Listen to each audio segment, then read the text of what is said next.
Okay. దేవునికి మహిమ కలుగును గాక. చిన్న ప్రార్థన చేసుకొని వాక్య ధ్యానం చేద్దాం. కృప కలిగిన మా కన్న తండ్రి, మహోన్నతుడైన మా దేవ, మా జీవితాల్లోకి మరొక సంవత్సరాన్ని చేసినందుకు స్తోత్రాలు.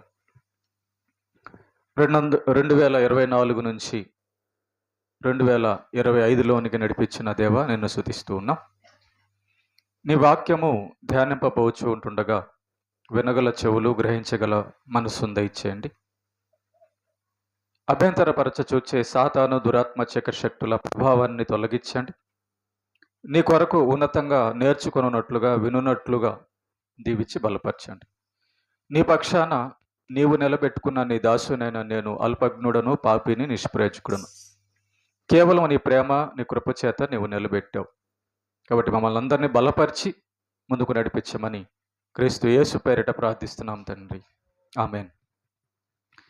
ప్రేమైన దేవుని పిల్లరా, దేవుడు చాలా జ్ఞానవంతుడు. ఎంత జ్ఞానవంతుడంటే ఆయన పొరపాట్లు చేయడు. నా వలన ఇది కాలేదు అనేవాడు కాదు. దేవుడు ఒక ప్రణాళిక చేసి మనుషులను ఎన్నుకోవాలనుకున్నాడు పరలోకానికి. దేవుడు మనుషులను పరలోకానికి ఎన్నుకోవాలనుకొని పరలోకంలో మనుషులను పుట్టించక భూమి మీద మనుషులను పుట్టించాడు. ఇక భూమి మీద మనుషులను పుట్టించిన తర్వాత సాతానును కూడా భూలోకానికి పంపించాడు. పరలోకంలో దేవునికి సాతానికి మధ్య మాటలు జరిగాయి. సాతాను భూమి మీదకు వచ్చి నీ పిల్లలను నేను నీకు దక్కకుండా చేస్తాను అనే ఆలోచనతో కలిగి ఉన్నాడు. కానీ దేవుడు నా పిల్లలు నన్ను ప్రేమించేవారుగా ఉండాలి అనుకొని, ఒకవేళ నువ్వు వచ్చినా కూడా ఈ లోకంలో నా పిల్లలు నన్నే వెతుకుతారు, నన్ను ఇష్టపడతారు, నన్ను ప్రేమిస్తారు, నా వద్దకు వస్తారని చెప్పని దేవుడు ఆశపడి చేసినటువంటి వారమే మనం. అంటే దేవుడికి నీతి అంటే ఇష్టం అంట. దేవుడికి న్యాయం జరిగించడం అంటే, పరిశుద్ధంగా ఉండడం అంటే ఇష్టం అంట. అలాంటి వారు ఎవరా అని ఎన్నుకుంటున్నాడు భూలోకంలో. ఇది ప్రణాళిక. ఈ ప్రణాళిక ఎంతమందికైతే అర్థమవుతుందో, ఈ ప్రణాళిక ఎంతమందికైతే అర్థమవుతుందో వారు మాత్రమే పరలోకానికి, దేవుని వద్దకు దేవుడు చెప్పినట్టుగా ఇక్కడ బతికి అక్కడ కూడా బతకడానికి వెళ్తారు. చీకటి వెలుగులాగా మంచి వాళ్ళు అనగా దేవుని వైపు ఉన్నవాళ్ళు, సాతాను వైపు ఉన్నవాళ్ళు ఇక్కడే భూమి మీదే ఫిల్టర్ అయిపోతారనమాట. అంటే ఎన్నుకోబడతారు, అంటే కనబడతారనమాట. మనం దేవుణ్ణి వారమా, దెయ్యమును ప్రేమించే వారమా అనేది భూమి మీదే దేవుడు డిసైడ్ చేయాలనుకున్నాడు అనమాట. కనుక జాగ్రత్తగా విందాం. భూమి మీదకి వచ్చిన మనుషుల్లో రకరకాల మనుషులు ఉన్నారు. రకరకాల మనుషులంటే ఆకారంలో కాదు, మనస్సుల్లో. మనకు 2 కళ్ళు ఉన్నాయి, 2 చెవులు ఉన్నాయి, 2 చేతులు ఉన్నాయి, 2 కాళ్ళు ఉన్నాయి. ఆకారం ఒకటే కానీ ఆలోచనలు, ప్రవర్తనలు వేరేగా ఉంది. పుట్టేటప్పుడు అందరం ఒకలాగే పుడుతున్నాము. దేవుడు అందరినీ గర్భంలో నుంచే తీసుకొస్తున్నాడు. పుట్టినప్పుడేమో మనం పరిశుద్ధులుగా ఉన్నాం. కానీ పెరిగి పెద్ద అయ్యేసరికి ఒక్కొక్కడి జీవితం ఒక్కొక్కలాగా ఉంటుంది. కనుక దేవుడు భూమి మీద నుంచి మనుషులను ఎన్నుకోవాలి అనుకున్నాడండి. ఆ ఎన్నికే ఇప్పుడు జరుగుతుంది.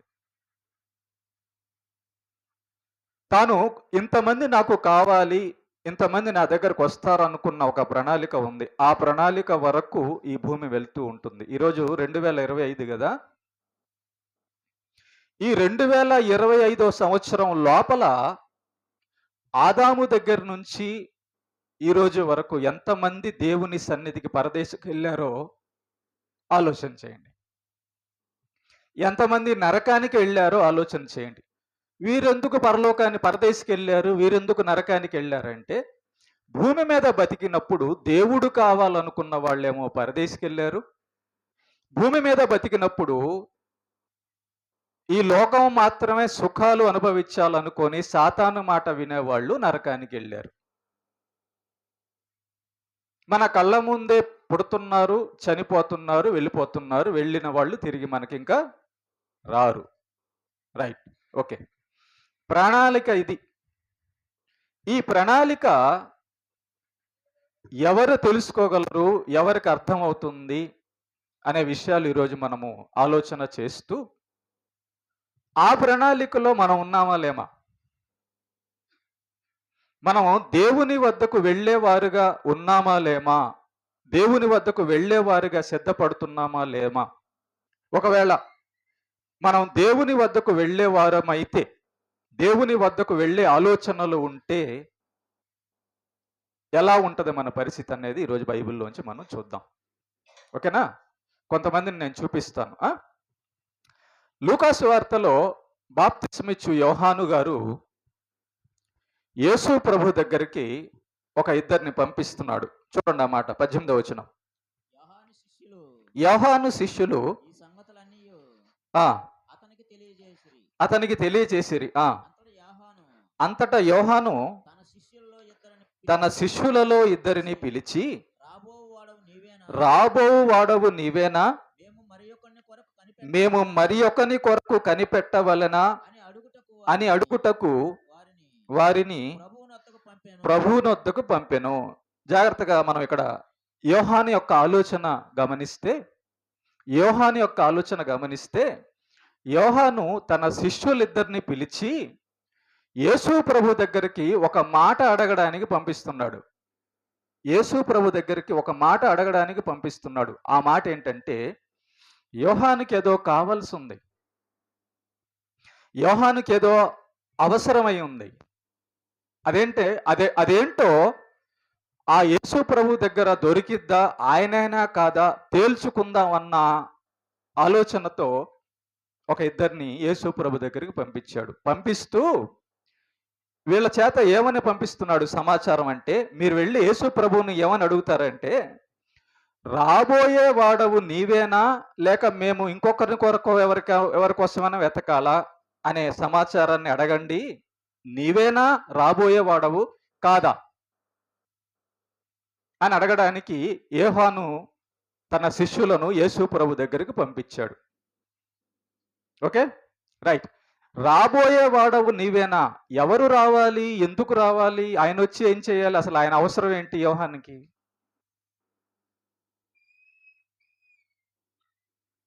జాగ్రత్త. మనలాగా యోహాను బాప్తిసం ఇచ్చి యోహాను ఆలోచించడం లేదు. ఎవరో ఒక ఆయన రావాలంట, ఆ వచ్చే ఆయన కోసం ఈ బాప్తిసం ఇచ్చి యోహాను ఎదురు చూస్తున్నాడు. ఆయన రాక కోసం ఈయనెందుకు ఎదురు చూస్తున్నాడు? అసలు ఆయన ఎవరు? ఆయన వస్తే బాప్తిసం ఇచ్చి యోహానికి వచ్చే ఉపయోగం ఏంటి, లాభం ఏంటి? ఆయన రాకపోతే బాప్తిసం ఇచ్చి యోహానికి వచ్చే నష్టం ఏంటి? బాప్తిసం ఇచ్చి యోహాను శరీరంలో ఉన్నాడు. ఈ భూమి మీద మనలాగే తిండి ఉంది, మనలాగే అన్నీ ఉన్నాయి. ఈ లోకంలో ఉన్నవన్నీ అనుభవించేసి తిని తాగి హాయిగా చనిపోయి వెళ్ళిపోవచ్చు కదా. ఎవరి కోసమో ఎతుకుతున్నాడేంటి? ఎవరో రావాలని అనుకుంటున్నాడేంటి? ఎవరో వస్తే తనకేదో లాభం అన్నట్టుగా మాట్లాడుతున్నాడేంటి?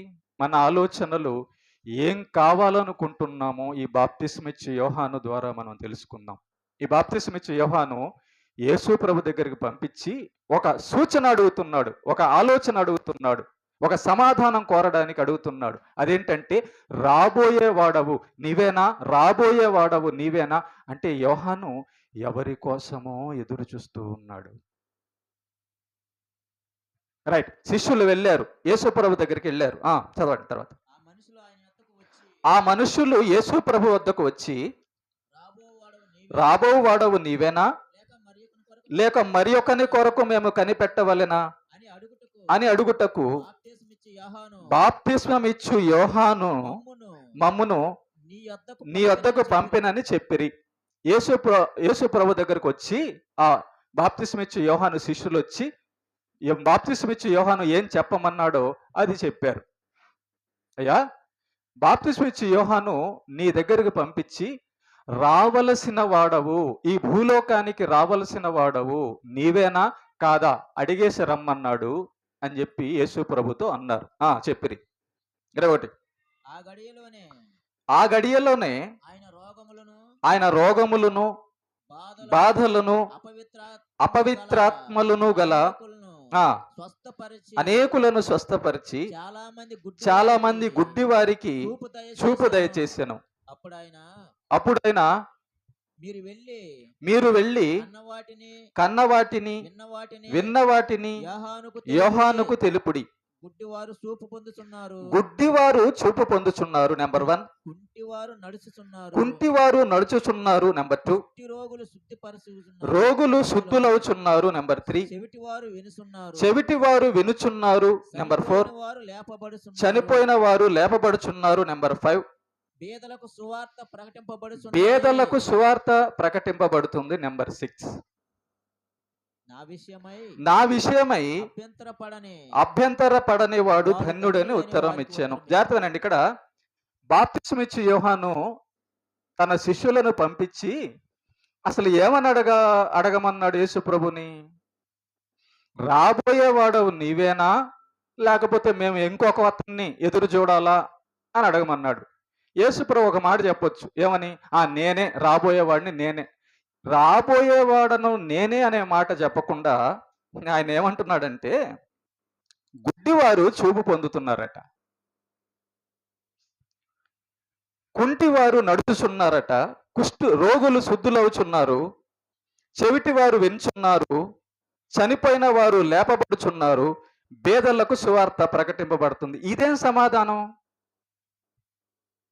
అసలు ఇదేం సమాధానం? యోహాను అడిగింది ఏంటి? రాబోయేవాడవు నువ్వేనా కాదా అని అడిగాడు. యేసు ప్రభు చెబుతున్న సమాధానం ఏంటి? గుడ్డివారు చూపు పొందుతున్నారు అంటున్నాడు. మీకేమన్నా అర్థమైందా? అర్థం అవ్వాలి. అర్థం అయితేనే దేవుడు మనకు అర్థం అవుతాడు. ఓకేనా? జాగ్రత్త వినండి.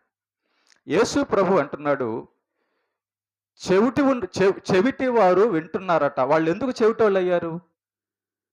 అసలు ఈ చెవిటితనం అంటే ఏంటి? గుడ్డివారికి యేసు ప్రభు చూపిస్తున్నాడట. వాళ్ళు ఎందుకు గుడ్డి వాళ్ళు అయ్యారు? ఏమా?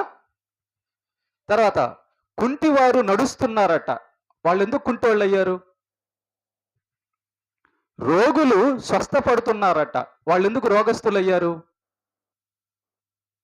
ఏమా? చనిపోయిన వాళ్ళు లేపబడుతున్నారట. వాళ్ళు ఎందుకు చనిపోయారు? తర్వాత పేదలకు సువార్త ప్రకటింపబడుతుందంట. వాళ్ళు ఎందుకు డబ్బు లేకుండా పేదోళ్ళు అయ్యారు? ఇక్కడ 2 విషయాలు ఉన్నాయి, జాగ్రత్త వినండి. 2 విషయాలు ఉన్నాయి. వాక్యము మీ లోపలికి వెళ్ళనివ్వండి.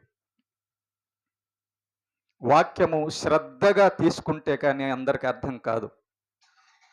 వాక్యము మనం జాగ్రత్తగా వింటేనే కానీ ఈ విషయాలన్నీ మనకు అర్థం కావు. యేసు ప్రభు గుడ్డి వారికి చూపిచ్చాడు. అయితే గుడ్డితనం ఉండి చూపు పొందిన వాళ్ళందరూ పరలోకం వెళ్తారా?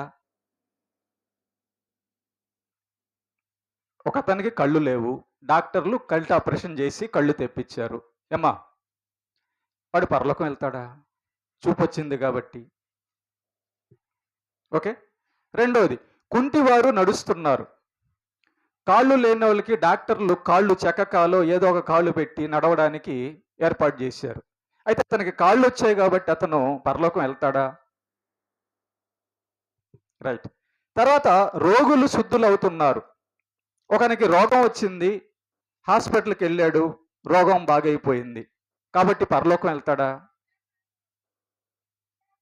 తర్వాత చెవుడొచ్చింది, ఒకతనికి చెవుడొచ్చింది, డాక్టర్లు ఆపరేషన్ చేసి ఆ చెవుడును పోగొట్టి మిషన్ పెట్టో లేదా ఆపరేషన్ చేసి చెవులు వినపడేటట్టు చేశారు. అయితే చెవులు వినపడినందున అతడు పరలోకం వెళ్తాడా?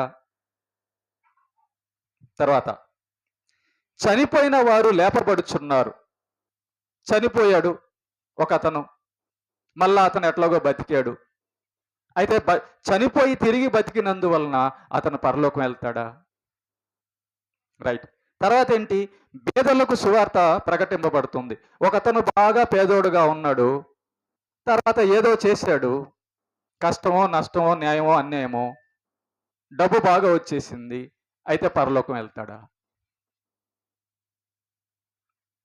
ఇప్పుడు మీ ఆలోచనలు, మన ఆలోచనలన్నీ కుంటోడైతే కాలు రావాలని, గుడ్డోడైతే చూపు రావాలని, రోగస్తుడైతే స్వస్థత పొందాలని, ఏమా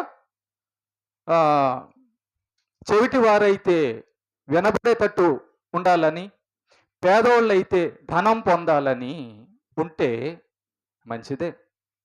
కానీ నీకు చూపించినంత మాత్రాన నువ్వు పరలోకం వెళ్ళవు. నీకు రోగం తగ్గినంత మాత్రాన నువ్వు పరలోకం వెళ్ళవు. నీకు డబ్బు వచ్చినంత మాత్రాన నువ్వు పరలోకం వెళ్ళవు. నీకు కాళ్ళు వచ్చినంత మాత్రాన నువ్వు పరలోకం వెళ్ళవు. పరలోకం వెళ్ళడానికి ఏం కావాలి? పరలోకం తీసుకెళ్లే వ్యక్తి ఎవరు? అసలు పరలోకానికి ఎందుకు వెళ్ళకపోతున్నారు? అసలు పరలోకం గురించిన సమాచారం తెలిపేవాడెవరు? ఈ 2025వ సంవత్సరం మొట్టమొదటి రోజులో మీరు కరెక్ట్గా వింటుంటే, మీరు కరెక్ట్గా ఆలోచన చేస్తుంటే, మీ హృదయాన్ని మందిరానికి తీసుకొచ్చి ఉంటే, ఈ యొక్క వాక్యము, ఈ యొక్క సమాచారము మీ జీవితానికి మేలు అవుతుంది. కాబట్టి చూడండి, కేవలం మీరు ఈ భౌతిక సంబంధమైన వాటి మీద ఆశ కలిగి బతుకుతూ ఉంటే, ఈ భౌతిక సంబంధమైన వాటి గురించి మాత్రమే ఆలోచన కలిగి ఉంటే పరలోకం ఎలా వెళ్తారు? ఇప్పుడు పుట్టినరోజు నుంచి ఈ రోజు వరకు మీ యొక్క ప్రయాస, మీ యొక్క సంపాదన, మీ యొక్క ఆలోచన పరలోకం వెళ్ళడానికే కొనసాగుతుందా?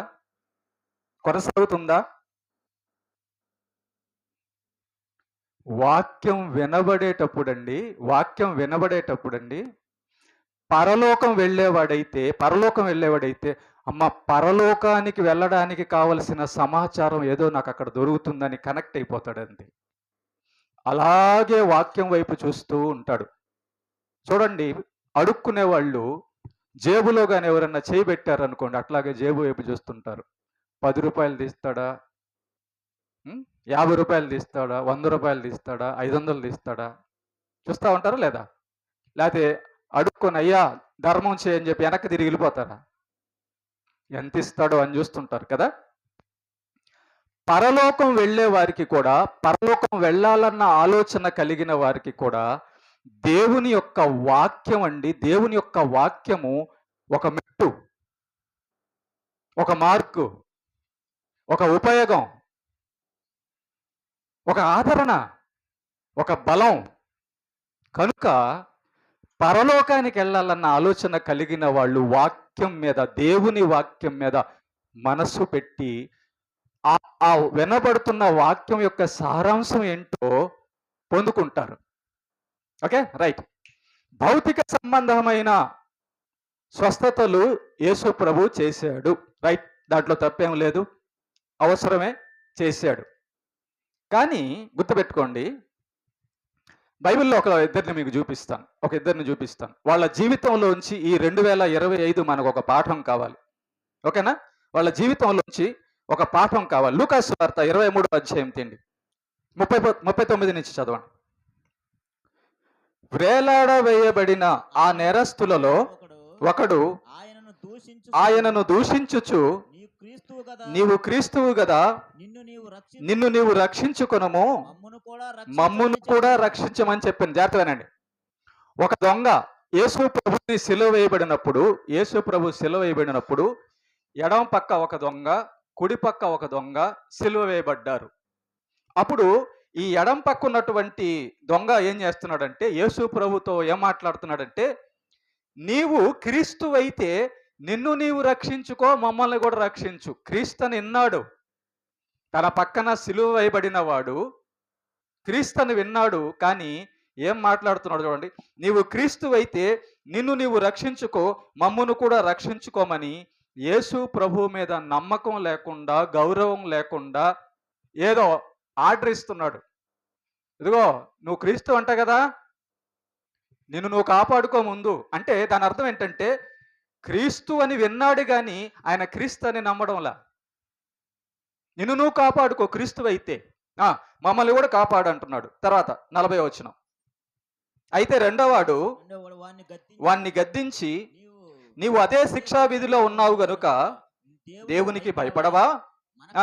మనకైతే ఇది న్యాయమే, మనము చేసిన వాటికి తగిన ఫలము పొందుచున్నాము గాని ఈయన ఏ తప్పితము చేయలేదని చెప్పి ఆయనను చూచి, యేసు నీవు నీ రాజ్యములోనికి వచ్చినప్పుడు నన్ను జ్ఞాపకము చేసుకొనమని చెప్పెను. చూసారా, సిలువ వేయబడ్డాడు కుడిపక్క ఉన్న దొంగ అతను సిలువ వేయబడ్డాడు. కొంతసేపటికి చనిపోతాడు. ఇతను కోరాల్సిన కోరిక ఏంటి? ఇతను కోరుతున్న కోరిక ఒకసారి ఆలోచించండి. యేసు నీవు నీ రాజ్యములోనికి వచ్చినప్పుడు నన్ను జ్ఞాపకము చేసుకో అంటున్నాడు. చూసారా, ఈ యొక్క సిలువలో దొంగ ఆయన క్రీస్తని, ఆయన రావలసిన వాడని, ఆయన వలననే పరలోకమని గుర్తుపట్టాడు. ఈ సిలువలో దొంగ గుర్తుపట్టి ఆయన ఏమిస్తాడో, ఆయన ఈ లోకానికి ఏం ఇవ్వడానికి వచ్చాడో, మనుషులకు ఏది అవసరమో అది అడుగుతున్నాడు సిలువలో దొంగ. ప్రభువా, నీవు క్రీస్తువు అంటే రక్షకుడవు, అభిషిక్తుడవు, నీవు ఈ లోకానికి మనుషులందరి యొక్క పాపాలు మోయడానికి వచ్చిన వాడవు అని నేను నమ్ముతున్నాను, అని నేను గుర్తెరిగాను నీ క్యారెక్టర్ను బట్టి. ఎందుకంటే మేము పాపం చేశాం, ఇదిగో నా పక్కనోడు చేశాడు, నేను పాపం చేశాను. కానీ నీ బతుకు చూసినప్పుడు, నీ బ్రతుకు భూమి మీద చూసినప్పుడు ఒక్క పాపము కూడా లేదు. నువ్వే క్రీస్తువి. నువ్వు పాపం లేనోడు కాబట్టి నన్ను రక్షించగలవు. నువ్వు పాపం లేనోడు కాబట్టి పరలోకం నుంచి వచ్చిన వాడవు. నువ్వు పాపం లేనోడు కాబట్టి మరణాన్ని జయించగలవు. నువ్వు పాపం లేనోడు కాబట్టి ఏదైనా చేయగలవు. ప్రభువా, నువ్వే దేవుడవని నేను నమ్ముతున్నాను. కాబట్టి నాకు పరలోక రాజ్యం ఇవ్వవా? ఏమడుగుతున్నాడు? పరలోక రాజ్యాన్ని అడుగుతున్నాడు.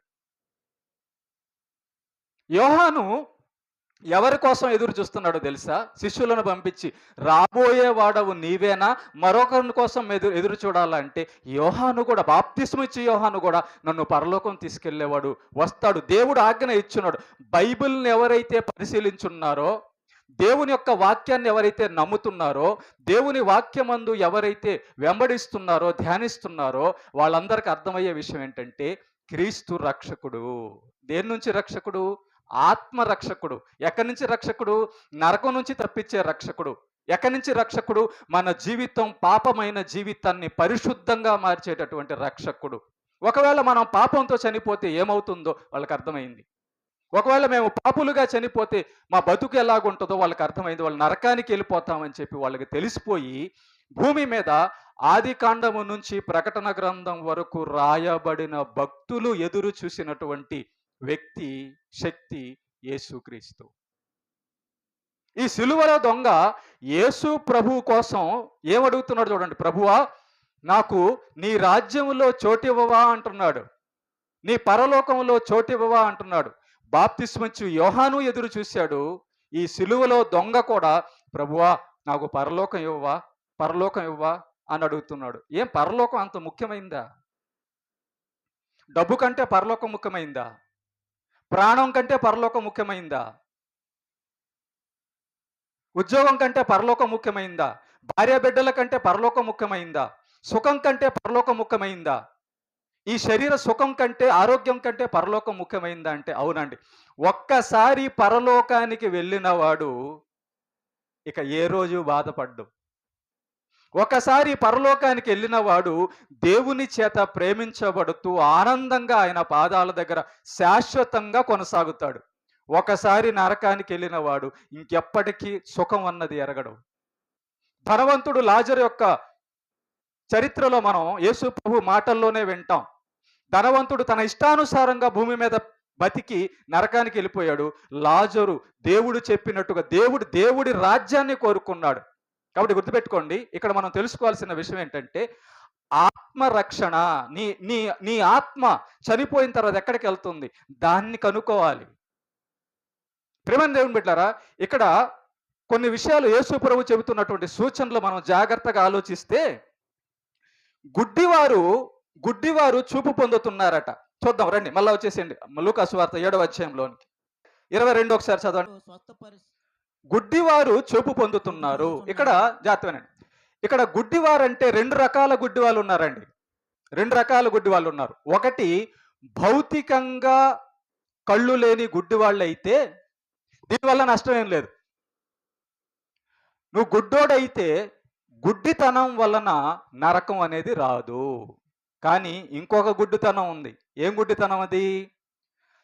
2000 సంవత్సరాలైంది యేసు ప్రభుని తండ్రి నా కోసం పంపించి, నా పాపాల కోసం ఆయన పంపించి, నా పాపాల కోసం ఆయన సిలువలో రక్తం కార్చి 2000 సంవత్సరాలైంది అని ఎవడైతే అర్థం చూడలేకపోతున్నాడో వాడే కదా గుడ్డోడు.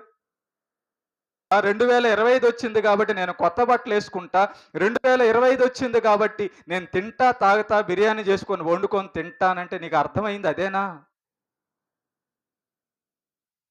ఈ 2025 నీకు అనుగ్రహించింది 2000 సంవత్సరాల క్రితం నీ కొరకు నా కొరకు చనిపోయిన క్రీస్తు ఇచ్చే రక్షణ పొందడానికని నీకు అర్థం కాలేదా? నీ ఆత్మను రక్షణ పొందాలి, నీ ఆత్మను రక్షించేవాడని ఆయనకు అర్థం కాలేదు. కాబట్టి ఎవరైతే దీన్ని చూడలేదో, వాక్యంలో ఉన్న సంగతి జ్ఞానులు వెతుక్కుంటూ డ్రామాలు వేస్తుంటారు. జ్ఞానుల మీద, మరియమ్మ మీద, యేసేపు మీద, గొల్లల మీద. వాళ్ళు మనకు అందించే జ్ఞానం మిస్ అయిపోయింది. ఈ లోకం డాన్సులు వేస్తుంది. యేసు పుడితే నీకేంటి లాభం? యేసు ప్రభు ఈ లోకానికి వచ్చాడు. యేసు ప్రభు వస్తే నీకేంటి ఉపయోగం? అది కనుక్కున్నావా? 2025 వస్తే నీకేంటి ఉపయోగం? ఒక విషయం చెప్తాను జాగ్రత్తగానండి. బైబిల్లో ఏమనుందంటే సూర్యుని క్రింద నూతనమైనది ఏదియూ లేదు. అదేంటండి, దేవుడు అలా చెప్పాడా? అవునండి. ఈరోజు ఏం వారం? ఏమ్మా, పోయిన వారంలో బుధవారం వచ్చిందా? అంతకుముందు బుధవారం వచ్చిందా? వచ్చే వారం బుధవారం వస్తుందా? ఇంకొక నెల తర్వాత బుధవారం వస్తుందా? మరి కొత్తదేంది? పోనీ నిన్న సూర్యుడు వచ్చాడా? ఈరోజు వచ్చాడా? రేపు వస్తాడా? కొత్తగా వచ్చేదేంటి? నిన్న చీకటి వచ్చిందా? ఈరోజు చీకటి వస్తుందా? రేపు చీకటి వస్తుందా? కొత్తదేంటి? సూర్యుని క్రింద నూతనమైనది ఏదీ లేదు. ఓకే, కనుక ప్రేమని దేవుని బిడ్డలారా, గుడ్డోళ్ళు అంటే ఎవరంటే చూడలేని వాళ్ళు. ఆత్మ సంబంధమైన మనోనేత్రములు ఎవరికైతే లేదో వాళ్ళు గుడ్డోళ్ళు. ఓకేనా? ఆ గుడ్డోళ్ళు రక్షణ పొందడానికి, అయ్యా నేను ఈ పాపపు లోకంలో పడిపోయాను. సిలువలో దొంగ అడుగుతున్నాడు, జాగ్రత్త వినండి. సిలువలో దొంగ అడుగుతున్నాడు, ప్రభువా నేను ఈ పాపపు లోకంలో పాపములో పడిపోయి క్రీస్తువైన నిన్ను ఎరగక నేను నరకానికి వెళ్ళిపోయే స్థితిలో ఉన్నాను. కాబట్టి ఇదిగో నువ్వు వచ్చావు, నిన్ను నేను ఎరిగాను, నిన్ను నేను నమ్ముతున్నాను అని తన యొక్క మనోనేత్రములు వెలిగించుకొని తన యొక్క చూపుని క్రీస్తు మీద పెట్టి తాను క్రీస్తును చూస్తున్నాడు. సిలువలో దొంగ మనకు చూపించేది ఏంటంటే చూచేవాడుగా ఉన్నాడు. నువ్వు క్రీస్తును చూస్తున్నావా? నీకు క్రీస్తు కనబడుతున్నాడా? నువ్వు క్రీస్తును గమనిస్తున్నావా? ఈ సిలువలో దొంగ క్రీస్తును చూశాడు.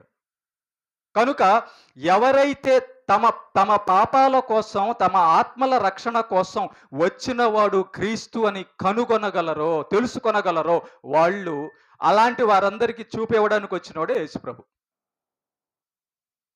యేసు ప్రభుని గుర్తుపట్టని ప్రతివాడు కూడా గుడ్డోడే. కాబట్టి ఇక్కడ యేసు ప్రభు ఏమంటున్నాడంటే, గుడ్డివారు చూపు పొందుతున్నారు. ఎవరు గుడ్డోళ్ళు? తాము పాపులమని, తాము నరకానికి వెళ్ళే పరిస్థితి ఉందని తెలుసుకున్న వారందరూ యేసు ప్రభు దగ్గర చూపు పొందుతున్నారు.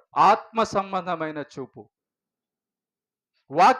వాక్యంలో ఉన్నది కనబడే చూపు. కీర్తనల గ్రంథంలో దావీదు గారు ఒక మాట అంటారు, చదవండి ఆ మాట. కీర్తనల గ్రంథం 119వ అధ్యాయం 18వ వచనం. నేను నీ ధర్మశాస్త్రమునందు ఆశ్చర్యమైన సంగతులు చూచునట్లు ఏమంటున్నాడమ్మా? నా కన్నులు తెరువుము. దావీదు కన్నులు లేవా? దావీదు గుడ్డోడా చూపున్నోడా? మీరు చెప్పండి. దావీదు గుడ్డోడా చూపున్నోడా? మరి నా కన్నులు తెరవమంటున్నాడు ఏమా? దావీదు నా కన్నులు తెరవమని ఎందుకు అంటున్నాడు? చూపున్నోడైతే ఏమడుగుతున్నాడు దావీదు? నా కన్నులు తెరవమంటున్నాడు. గుడ్డోడా గుడ్డోడు కాదా? చెప్తాను, జాగ్రత్తగానండి. నీ యొక్క చేతుల్లో ఉన్నటువంటి ఆ బైబిలు నీ యొక్క కంటితో చూస్తే అర్థమయ్యేది కాదు. అది ఈ కంటితో చూడంగానే అర్థమయ్యేది అయితే, ఇదిగో ఆ బయట ఉన్న వాళ్ళందరూ ఎప్పుడు యేసు ప్రభుని నమ్మేవాళ్ళు. ఆ కంటితో చూడంగానే, అక్షరాలన్నీ చూడంగానే యేసు ప్రభు గాని అర్థమయ్యే పని అయితే, ఆ బయట ఉన్న వాళ్ళలో ఒక్కడు కూడా అన్యుడు ఉండడు. ఓకే, దావీదు గారు ఏమని అడుగుతున్నారంటే, ప్రభువా, నీ ధర్మశాస్త్రంలో, నీ వాక్యంలో ఆశ్చర్యమైన సంగతులున్నాయ్యా. వాటిని చూడాలంటే ఈ మానవ దేహానికి సంబంధించిన కళ్ళు సరిపోవు, చూడడానికి సరిపోవు. కనుక నీ యొక్క శక్తి, ఆత్మశక్తితో నా లోపల ఉన్న ఆత్మ యొక్క మనోనేత్రములు వెలిగిస్తే నేను నిన్ను చూడగలను, నీ గురించి అర్థం చేసుకోగలను, నా జీవితాన్ని అర్థం చేసుకోగలను, ఎలాంటి స్థితిలో ఉన్నాను నాకు అర్థమయ్యి నా జీవితాన్ని బాగు చేసుకుంటానని చెప్పి వాక్యం అర్థమయ్యేటట్టుగా నాకు చెయ్యయ్యా అంటున్నాడు. ఇది కనుక ఎవరైతే పరలోకం వెళ్ళాలనుకుంటున్నారో, పాపపు జీవితం పోగొట్టుకోవాలనుకుంటున్నారో, అలాంటి వారందరికీ చూపివ్వడానికి వచ్చిన వాడే యేసు ప్రభు. ఒకటి. రెండోది, కుంటివారు నడుచుచున్నారు. కుంటివారు అంటే ఎవరు? పోకూడని మార్గాల్లో పోయి కాళ్ళు ఎరగొట్టుకొని, సాతాను వలన కాళ్ళు ఎరగొట్టుకొని బాధపడుతున్నవారు ఆత్మ సంబంధమైన కుంటివాళ్ళు. ఈ కుంటోళ్ళందరికీ ఆత్మ సంబంధమైన కాళ్ళు కావాలని ఎదురు చూస్తున్నారు. బాప్తిస్మ ఇచ్చే యోహాను వలె, సిలువలో దొంగ వల్లే ఎదురు చూస్తూ ఉన్నారు. ఎదురు చూస్తున్నప్పుడు ఇదిగో రక్షకుడు వచ్చాడు. ఈ కుంటివారు నడుచుచున్నారంటే అర్థం ఏంటో తెలుసా? పాపపు మార్గంలో నుంచి మంచి మార్గంలోకి నడుస్తున్న వారే కాళ్ళు వచ్చిన వాళ్ళు. పాపంలో ఉన్న వారిని మంచి మార్గంలోకి నడిపించడానికి, పరిశుద్ధమైన మార్గంలోకి నడిపించే కాళ్ళు ఇవ్వడానికి వచ్చినోడే యేసు ప్రభు. పవిత్రమైన వాక్యాన్ని అర్థం చేసుకోవడానికి, మనోనేత్రములు వెలిగించడానికి వచ్చిన వాడే యేసు ప్రభు. తర్వాత ఇంకోటి, రోగులు శుద్ధులవుతున్నారు. ఏ రోగం ఇది? ఏ రోగం ఇది? పాపపు రోగం. నువ్వు మందిరానికి వచ్చి నా పాపములన్నీ పోవాలి, ఇదిగో నా పాపాలు పోవాలంటే ఆయన ఒక్కడే రక్షకుడు, యేసు ప్రభు ఒక్కడే రక్షకుడు, అసలు నా పాపాలన్నీ నేను పోగొట్టుకోవాలని మందిరానికి వచ్చేవాళ్ళు ఎంతమంది? ఒక ఆమెను చూపిస్తాను.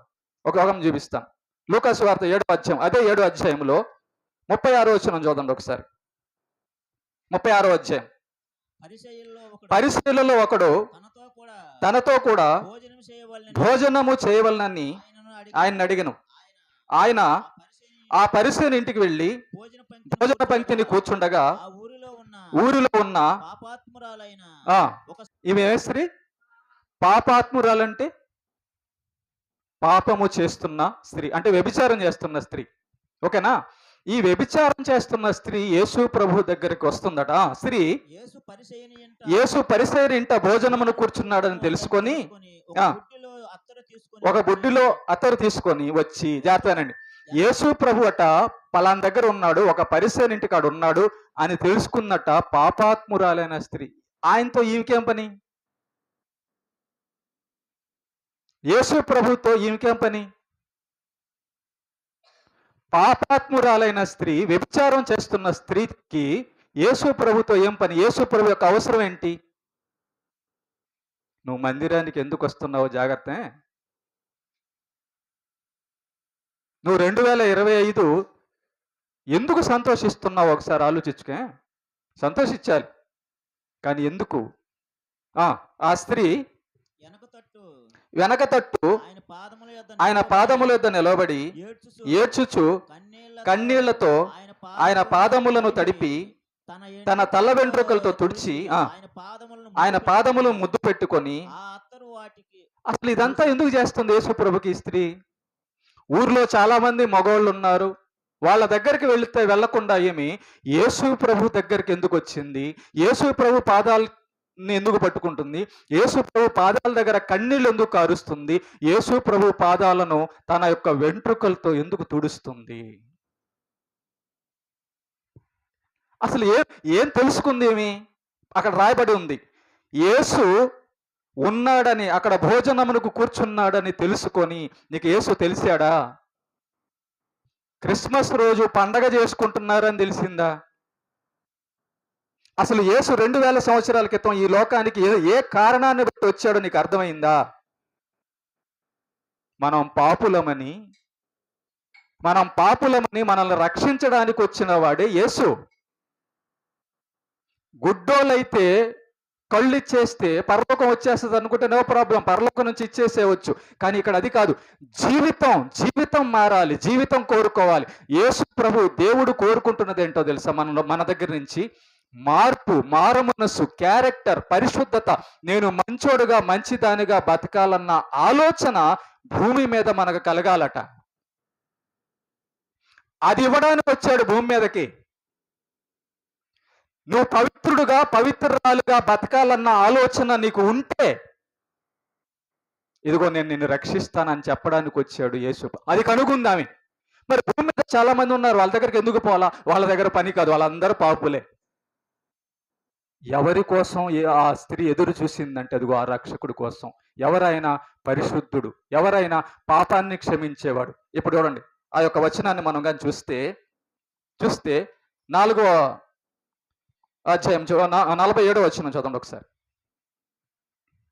ఆమె విస్తారంగా ప్రేమించిన కనుక ఆమె యొక్క విస్తారమైన పాపములు క్షమింపబడినని నీతో చెప్పుచున్నాను. చూసారా? ఆమె ఎప్పుడైతే యేసు ప్రభు దగ్గరకు వచ్చిందో, ఆ వచ్చిన కారణం ఆయన చెప్తున్నాడు. ఆమె ఎందుకు వచ్చిందంట యేసు ప్రభు దగ్గరికి?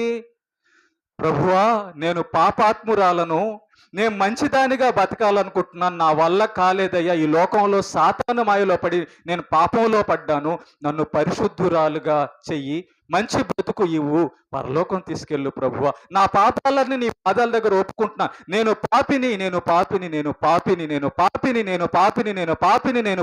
అంటుంది ఆ స్త్రీ. నీకు ఎప్పుడన్నా అసలు పాపి అన్న ఆలోచన నీకు కలిగిందా?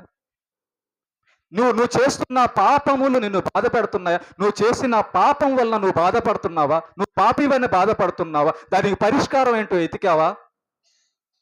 నువ్వు పాపంతో ఉంటే, జీవిస్తుంటే మరణానికి, నరకానికి వెళ్తావన్న బాధ ఏమన్నా నీకు కలుగుతుందా? ఈ స్త్రీకి కలిగింది. గుడ్డోళ్ళు చూపు పొందుతున్నారు, కుంటోళ్ళు కాళ్ళు పొందుతున్నారు, పాపులు పరిశుద్ధులు అవుతున్నారు. ఈ స్త్రీ యేసు ప్రభు దగ్గరకు వచ్చి తన పాపపు జీవితం పోగొట్టుకొని పరిశుద్ధమైన జీవితం ఇచ్చే యేసు ప్రభు దగ్గరకు వచ్చి తన మనస్సును, తన జీవితాన్ని పవిత్రపరిచేసుకుంది. చూడండి చివరి మాట, 50వ వచనం. అందుకైనా నీ విశ్వాసము నిన్ను రక్షించనా స్వస్థపరిచనా? ఈమె స్వస్థత కోసం వచ్చిందా, రక్షణ కోసం వచ్చిందా? రక్షణ కోసం వచ్చింది. నువ్వు మందిరానికి దేనికోసం వచ్చావు? నువ్వు మందిరంలో దేనికి ప్రార్థన చేస్తున్నావు?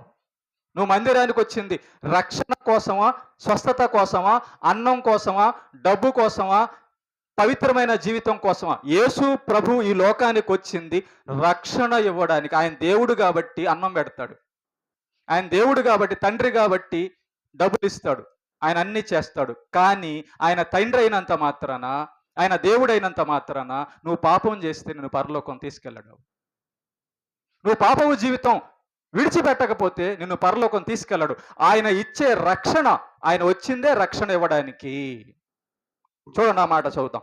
లూకాసు వార్త 4వ అధ్యాయం 18వ వచనం. లూకాసు వార్త 4వ అధ్యాయము 18వ వచనం. ప్రభు ఆత్మ నా మీద ఉన్నది. పేదలకు సువార్త ప్రకటించుటకై. పేదోళ్ళంటే ఎవరమ్మా? పేదోళ్ళంటే ఎవరంటే పేదలను ధనవంతులుగా చేయడానికి వచ్చిన దేవుడు యేసు ప్రభు. ఇక్కడ పేదోళ్ళంటే డబ్బు లేనోడు అనుకుంటున్నావేమో నువ్వు. పేదోళ్ళంటే కాదు కాదు కాదు. దేవుడు ధనవంతుడు, దేవుడు ఐశ్వర్యవంతుడు. యేసు ప్రభు ఎవరి హృదయములో లేడో వాడు పేదోడు. ఓకే, పేదలకు సువార్త ప్రకటించడానికి వచ్చానంటున్నాడు. చదువు. చెరలోనున్న వారిని విడుదలను. ఏ చెరలో ఉన్నారు వీళ్ళు? ఏ జైల్లో ఉన్నారు? ఏ జైల్లో ఉన్నారు మనుషులు?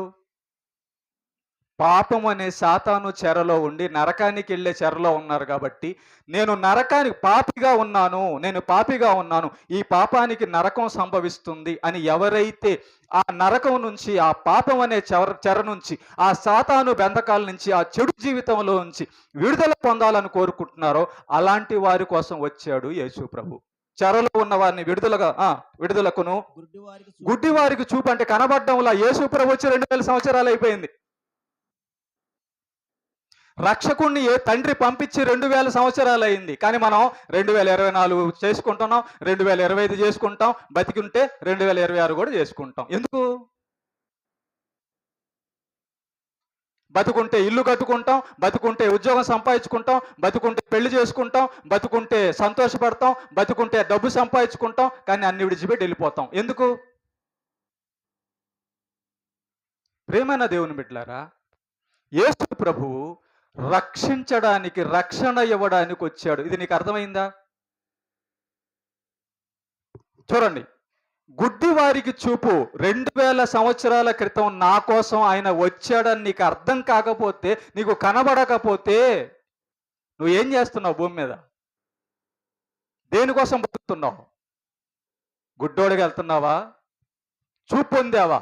గుడ్డోడుగా ఉన్నావా? చూపు పొందావా? కుంటోడుగా ఉన్నాయా? కాళ్ళు వచ్చాయా? రోగిగా, పాపపు రోగిగా ఉన్నావా? స్వస్థత పడ్డావా? పరిశుద్ధత, యేసు ప్రభు యొక్క రక్తంలో పరిశుద్ధత పొంది ఆరోగ్యం పొందావా? ఇంకా నలిగిన వారిని విడిపించుటకును ప్రభువు హిత్సవత్సరం ప్రకటించుకును యేసు ప్రభునంట ఈ పనులు చేయడానికి తండ్రి పరలోకం నుంచి పంపిస్తే మనమేమో పశువులు పాక్కట్టి, మరియమ్మ వేషం వేసి, ఉయ్యాల పెట్టి, పశువులు తొట్టి పెట్టి, యేసుపును పెట్టి డ్రామాలు వేస్తున్నాం. ఏమర్థమైంది ప్రజలకి, పాస్టర్లకి? విశ్వాసుల సంగతి పక్కన పెట్టండి. డ్యాన్స్ బేబీ డ్యాన్స్ ప్రోగ్రాములు వేస్తూ, నువ్వు డ్యాన్స్ వేస్తుంది రక్షణ వచ్చినందుక, యేసు పుట్టినందుక?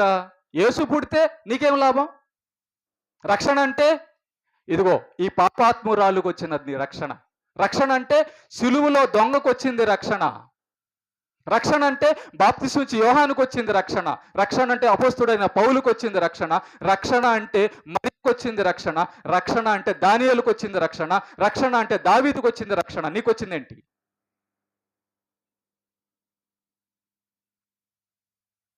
రక్షణ పొందావా అంటే పాపాలు విడిచావా అంటే ప్రభువుని తెలుసుకున్నావా అంటే నా కొరకు రక్షకుడు వచ్చాడని, నా పాపాల నుంచి విమోచించే విమోచకుడు వచ్చాడని, నేను ఆయన రక్షణ, ఆయన వాక్యము, ఆయన శరీర రక్తాలు తీసుకొని పవిత్రుడనై పరలోకానికి కోసం ఎదురు చూస్తున్నాను అని నీకు అర్థమైతే నువ్వు చూపున్నోడివే.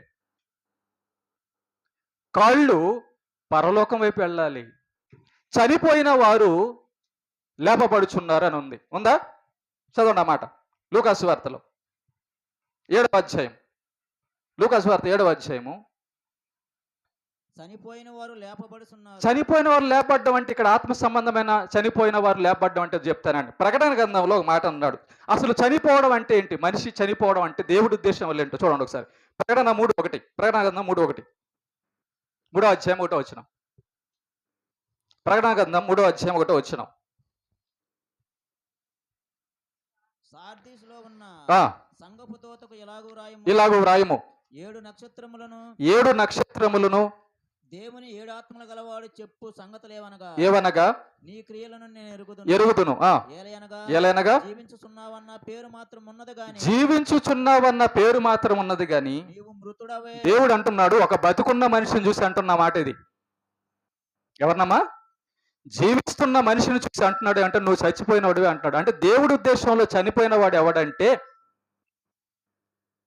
ఎవరైతే దేవుడు చెప్పినట్టుగా నీతిగా బతకడం లేదో వాడు ఆయన దృష్టికి చనిపోయిన వాడు అని అర్థం. చనిపోయిన వారు లేపబడుతున్నారంటే తాము పాపులమని తెలుసుకొని, పాపము వలన మరణము నరకం అని తెలుసుకున్న వాళ్ళు యేసు ప్రభువును ఆశ్రయిస్తే వాళ్ళు లేపబడుతున్న వాళ్ళు, బతికిన వాళ్ళు అని అర్థం. నువ్వు గుడ్డివాడుగా ఉండి చూపు పొందావా? కుంటివాడుగా ఉండి కాళ్ళు తెచ్చుకున్నావా? పాపపు రోగిగా ఉండి పరిశుద్ధుడయ్యావా? చనిపోయిన స్థితిలో నుండి సజీవుడిగా బతికావా? యేసు వలన బతికావా? ఇది రక్షణ. ఇది రక్షణ అంటే. ఈ రక్షణ మనం పొందుకోకుండా మనం చేస్తున్నదంతా ఏంటి? ఈ రక్షణ మనం పొందుకోకుండా ఈ లోకంలో ఎంత కాలం ఉన్నా, ఎంత ఉద్యోగం ఉన్నా, ఎంత అందం ఉన్నా, ఎంత ధనం ఉన్నా మనకు వచ్చే లాభం ఏంటి? కనుక రక్షకుని కోసం ఎదురు చూసింది దేవదూతలు ఏం చెప్పారంటే, గొర్రెల దగ్గరికి వచ్చి, గొర్రెల కాపుల దగ్గరికి వచ్చి, ఇదిగో రక్షకుడు నేడు మీ కొరకు పుట్టి ఉన్నాడు. ఎవరైతే తాను పాపినని యేసు రక్షకుడని ఎరుగుతాడో వాళ్ళకి ఆయన రక్షకుడు, వారికి రక్షకుడు ఆయన, అందరికి కాదు. పాపపు జీవితం మానేసి పరలోకానికి సిద్ధపడడానికి ఎవరైతే రెడీగా ఉన్నాడో వాడు బతుకున్నవాడు, వాడు చూపున్నవాడు, వాడు నడుస్తున్నవాడు, సత్యమైన మార్గంలో నడుస్తున్నవాడు, వాడు యేసు ప్రభువుని చూస్తున్నవాడు, వాడు వింటున్నవాడు, వాక్యం వింటున్నవాడు, స్వరం వింటున్నవాడు. ప్రేమన దేవుని బిడ్డలారా, రక్షణ పొందుకోండి, రక్షణను నిశ్చయించుకోండి. రోమాపత్రిక 12వ అధ్యాయం 2వ వచనం. రోమాపత్రిక 12వ అధ్యాయం 2వ వచనం. రోమాపత్రిక 12వ అధ్యాయం 2వ వచనం. మీరు ఈ లోక మర్యాదను అనుసరింపక. జాగ్రత్త వినండి. ఎవరితో చెప్తున్నాడు ఈ మాట? యేసు ప్రభువును నమ్మాము, క్రైస్తవులము అని అంటున్న వారితో అంటున్నాడు. మీరు ఈ లోక మర్యాదను, ఈ లోకం పండగ చేసుకుంటది, ఈ లోకం డాన్సులు వేస్తుంది, ఈ లోకం పాపం చేస్తుంది. ఓకే, కనుక మీరు వాటిని అనుసరించొద్దు అంటున్నాడు. మీరు లోక మర్యాదను అనుసరింపక ఏది ఉత్తమమైంది? పరలోకమా, నరకమా, సుఖమా? ఉత్తమమైంది ఏది? నీ దృష్టిలో నీకు ఉత్తమంగా కనబడుతుంది ఏంటి? తిండా, సుఖమా, ఆరోగ్యమా, వాక్యమా, పరలోకమా, దేవుడా? ఏది ఉత్తమంగా కనబడుతుంది? ఉత్తమమును, అనుకూలమును, సంపూర్ణమునై ఉన్న దేవుని చిత్తం ఏదో పరీక్షించి తెలుసుకో అన్నాడు. దేవుడి చిత్తం ఏంటి? నేను ఫస్ట్ లో చెప్పా. దేవుడి చిత్తం అంటే ఏంటంటే, ఆయన భూమి మీద మనుషులను పంపించి, ఆయన భూమి మీద మనుషులను పంపించి ఎవరు నా ఇష్ట ప్రకారం బ్రతకడానికి ఇష్టపడతారో వాళ్ళని ఎన్నుకుంటున్నాడు. అది ఆయన చిత్తం. ఎవరు నీతిగా బ్రతకడానికి ఇష్టపడుతున్నారో చూడాలనుకున్నాడు. అది ఆయన చిత్తం. ఆయన ఉన్నట్లుగా, పరిశుద్ధుడుగా ఉన్నట్టుగా ఎవరు పరిశుద్ధుడుగా ఉండాలనుకుంటున్నాడో ఆయన చిత్తం. అది మనం తెలుసుకోవాలట. దేవుడు నేను పరిశుద్ధుడుగా ఉంటే, పవిత్రురాలుగా ఉంటే దేవుడు ఇష్టపడతాడన్నమాట. అది తెలుసుకున్నావా? చిత్తము తెలుసుకున్నట్లు మీ మనస్సు మారి నూతనము అగుట వలన, అది జనవరి 1 అంటే. నూతనం అంటే అది. హ్యాపీ న్యూ ఇయర్ అంటే ఇది. దేవుడు మనల్ని చూసినప్పుడట పరిశుద్ధులుగా బతుకుతుంటే అది కొత్తదట. అంతే కదా? పాత జీవితం, పాపపు జీవితం మానేసేసి కొత్తగా దేవుడు చెప్పిన మార్గంలో, దేవుడు చెప్పిన వాక్యంలో నడుస్తున్నాం అనుకో, దేవుడికి ఎంత ముచ్చటేస్తుందో. కాబట్టి మనస్సు మారి నూతన మగుట వలన రూపాంతరము పొందుడి. మనం ఏమవ్వాలో తెలుసా? నూతనం అవ్వాలి. ఎక్కడి నుంచి? లోకంలో నుంచి, లోక పాపపులో నుంచి బయటకు వచ్చేసి యేసు ప్రభు అనే సత్యమైన మార్గంలో నూతనంగా, నిత్యం నూతనంగా ఉండాలి. కొత్తది ఎప్పుడు కొత్తగానే ఉంటది. ఇక్కడ కొత్తదంటే పరిశుద్ధత, కొత్తది అంటే నీతి, కొత్తదంటే దేవుని నమ్మేవాళ్ళు. కనుక మన మనస్సుల్లో నూతనత్వం ఉండాలట. ప్రేమని దేవుని బిడ్డారా, యోహాను దగ్గర నుంచి అనేక మంది ఆయన కోసం ఎదురు చూశారు. నన్ను రక్షించేవాడు, నన్ను రక్షించేవాడు, నన్ను రక్షించేవాడని. నువ్వు నీ రక్షణ గురించి ఎదురు చూస్తుంటే మాత్రం యేసు ప్రభు నీకు ఉపయోగపడతాడు. నువ్వు భూలోకంలో ఉన్న వాటి కోసం ఎదురు చూస్తుంటే యేసు ప్రభు వలన నీకేం ఉపయోగం నరకానికి వెళ్ళిన తర్వాత? ఓకే, కనుక ప్రేమని దేవుని బిడ్డలారా, నూతనంగా ఈ యొక్క 2025వ సంవత్సరం నీకు ఇచ్చింది ఎందుకంటే, మనకిచ్చింది ఎందుకంటే, ఈ రోజు నుంచి అయినా 2024లో ఉన్న జీవితాన్ని వదిలేసి 2025లో బాప్తిస్మిచ్చు యోహాను లాగా, ఈ పాపాత్మురాలు మారినట్లుగా, సిలువలో దొంగ మారినట్లుగా నీ జీవితం ఈ రోజు నుంచి కొత్తగా కనబడాలని దేవుడు ఆశించాడు. దేవుడు అవకాశం ఇచ్చాడు.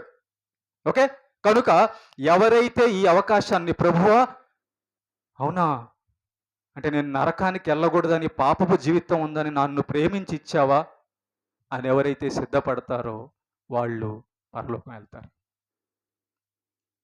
ఎప్పుడైతే సిలువలో దొంగ నన్ను పరలోకం తీసుకెళ్ళు అయ్యా, నా జీవితం అర్థమైంది అన్నాడు, అప్పుడు తీసుకెళ్ళాడు.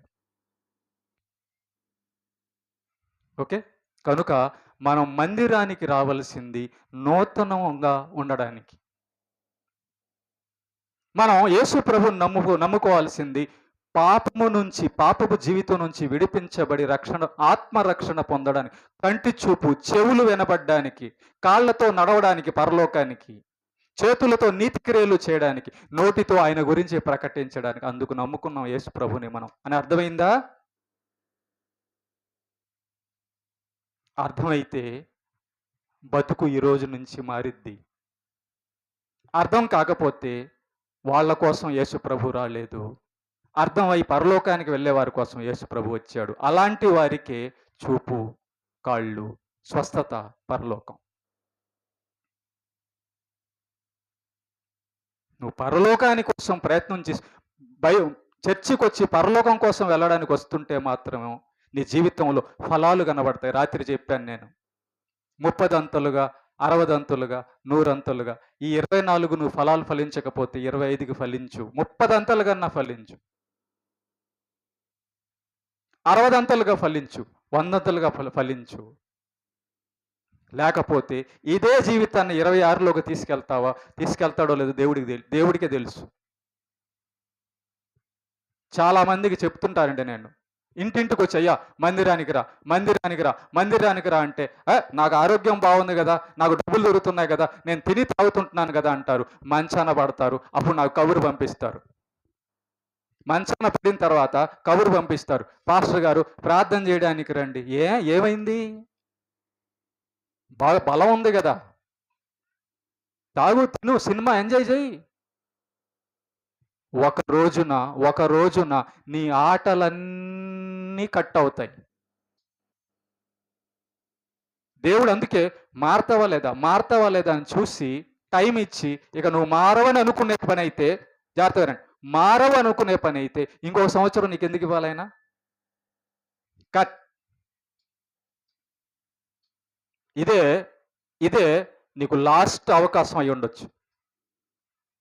2025 నీకు నీ జీవితానికి లాస్ట్ అవకాశం అయి ఉండొచ్చు మారడానికి.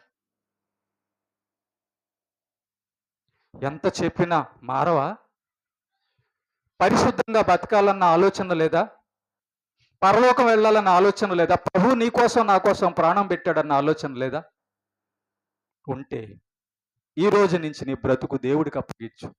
ఉంటే నేను పాపిని ప్రభు, నాకు అసలు పాపం ఇష్టం లేదు, దయచేసి నన్ను కాపాడు, నేను పవిత్రంగా బతుకుతానని సిద్ధంగా. లేదా ఈ బతికి నరకానికి వెళ్తారు, ధనవంతుడు వెళ్ళినట్టుగా. ప్రభు అని పిలిచే ప్రతివాడు పరలోకం వెళ్ళాడు, కానీ ప్రభు చిత్తం చేసేవాడే పరలోకం వెళ్తాడు. ఆ రోజున గుండెలు కొట్టుకోబాక, యేసు వచ్చిన తర్వాత గుండెలు కొట్టుకోబాక, ఇప్పుడే కొట్టుకో.